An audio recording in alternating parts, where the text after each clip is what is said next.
1:15. This is the Sri Lanka Broadcasting Corporation. Here is the news edited by Romesh Piris and read by J. Yogaraj. First, the headlines. The President calls for transformation of global food systems to be more sustainable. The vaccinations of children between 12 to 19 years to commence today. The expeditious vaccination drive continues as over 400 vaccination centres are open across the island today. The daily COVID tally is on the rise. The new rapid PCR testing facility opened for tourists and Sri Lankan returnees is operational from tomorrow. Foreign Employment Bureau to pay for PCR tests of migrant workers. The GSMB to shut all limestone quarries within 100-meter radius of Victoria Reservoir overflow level. Malaysia relaxes ban on travellers from Sri Lanka. News overseas, the US President to host Quad leaders for summit to counter China. In sports cricket, Sri Lanka commenced preparation for the T20 World Cup today. And those are the headlines.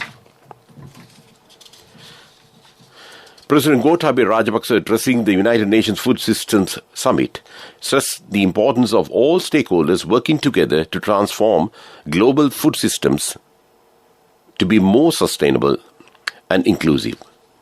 Under the leadership of UN Secretary-General Antonio Guterres, the virtual event took place amidst the General Assembly High-Level Week. The summit, which was convened as part of the Decade of Action to achieve the Sustainable Development Goals by 2030, launched new actions, solutions, strategies to deliver progress on all 17 SDGs, each of which relies on healthcare, more sustainable and more equitable food systems.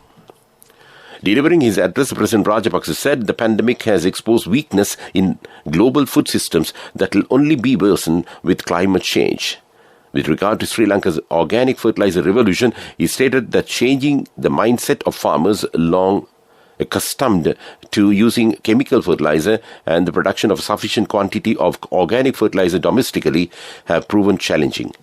President Rajapaksa added that he is hopeful that the summit will help facilitate the transformation of the global food system to one that can better foster the health of both humanity and the planet. The Ministry of Health operated over 400 COVID-19 vaccination clinics are in operation across the island today.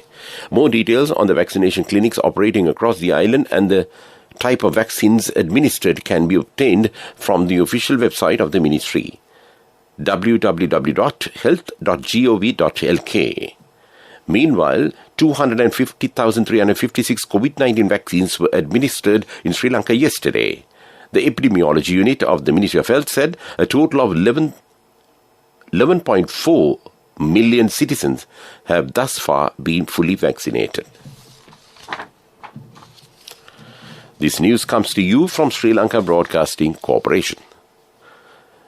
The Health Ministry says that 450 more people were tested positive for COVID-19 in Sri Lanka yesterday, moving the daily total of new cases to 1,368.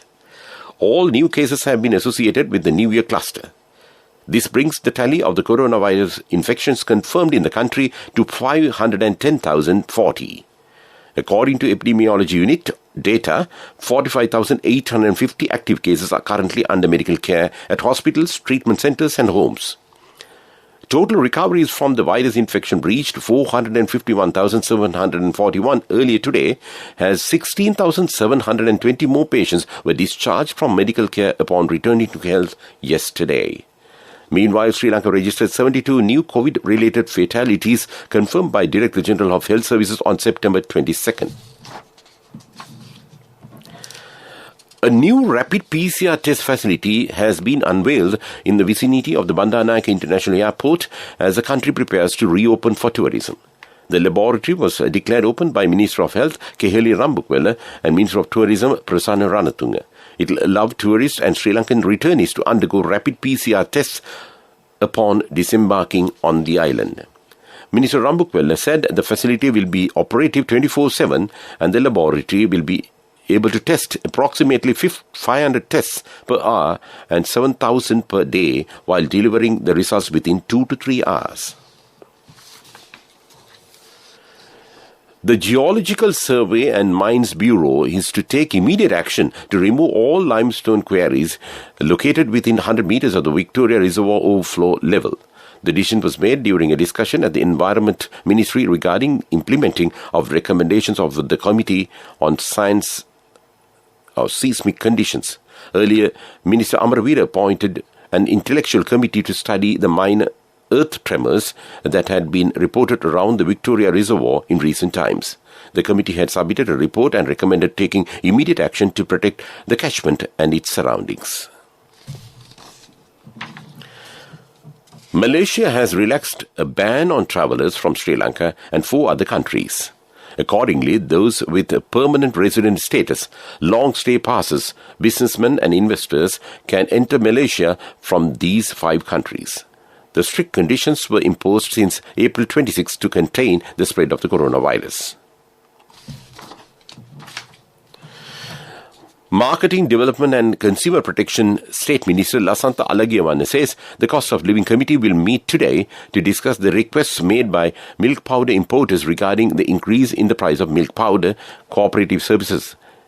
He said attention would be paid to the issues created by domestic gas, cement and wheat flour. Meanwhile, the minister added that the fine imposed on traders who sell essential goods above the maximum retail price will come into force from next Monday. The Sri Lanka Customs has seized a stock of goods that have import restrictions from a group of passengers who arrived from Chennai, India at the Bandaranaike International Airport. 472 kilograms of turmeric, 352 kilograms of cardamom and large quantity of pharmaceuticals were among the goods.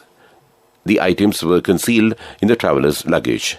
The customs said the market value of the goods is close to 4 million rupees. It was revealed that due to the import restrictions imposed on these goods, Sri Lankans travelling to India as tourists are attempting to smuggle in similar manner. Rural Roads and Other Infrastructure State Ministry Secretary Professor Ranjit Disanaik planted a sapling marking the program to plant 200,000 saplings on either side of highways under the supervision of Road Development Authority sponsored by Rural Roads and Other Infrastructure State Ministry recently. Over 1,000 saplings will be planted in the province. A series of meetings were also held in Atimunai, Sarvodayapura, Alimulla, Ingurana, RP7, Bettinagala and Galkanda to review the progress of the construction of rural bridges. And that's local news. A mother knows the pain of each member of the family. Siddhalepa, the trusted relief for aches and pains. An effective therapy for relief from cold, sneezing, flu, headaches, swelling due to toothaches, rheumatic, discomforts, and muscular aches and pains. Siddhalepa, the Veda Mahatmya in every home. The main news story is brought to you by Siddhalepa Veda Mahatmya. The vaccinations of children between 12 and 19 years of age against the coronavirus commenced today. Children will be vaccinated under 3 categories. Accordingly, children between the ages of 12 and 19 with inherent and chronic illness will be vaccinated first. The Lady Ridgeway Children's Hospital has requested parents to register their children aged between 12 and 19 years suffering from disabilities or chronic illness to schedule a date and time for COVID-19 vaccinations. The main news story was brought to you by Siddhalepa Veda Mahatmya. Brush your teeth twice a day for healthy teeth and gums. Supiriviki and Kakulu, your trusted brands in oral care for many years. Supiriviki Ayurvedic toothpaste for adults. Kakulu Ayurvedic toothpaste for kids. 9 Ayurvedic ingredients of Supiriviki will protect your teeth and strengthen your gums. Supiriviki and Kakulu, products from Siddhalepa. And now in Watch Light. The much-awaited results of GCE Ordinary Level Examination 2020 were released last evening. According to the Department of Examination, 423,746 school students and 198,606 private candidates set for the examination at 4,513 exam centres. Results can be obtained by accessing www.doenets.lk or www.results.exams.gov.lk. I repeat, www.doenets.lk or www.results.exams.gov.lk. World News. First, the headlines of the World News Bulletin. The US President to host Quad leaders to summit to counter China. The US Secretary of State says climate change threatens peace and security. The Indian Prime Minister meets the first Indian-American Vice President. And those are the headlines of the World News.